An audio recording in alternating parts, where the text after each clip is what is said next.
Having thoughts of selling this year but want to know what your options are? Watch this video.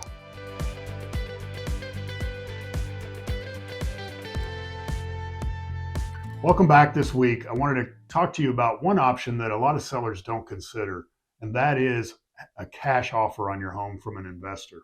Now, this is a perfect option for you if you are just dreading the home selling process, don't want to deal with showings or repairing your home or all the hassle that goes into that process.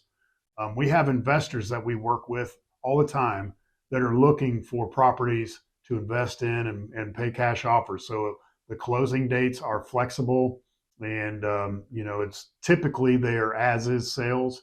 And it's something that if you're having thoughts of selling, but that's kind of keeping you from pulling the trigger, at least looking at some of these offers from some of our investors might be something you want to consider.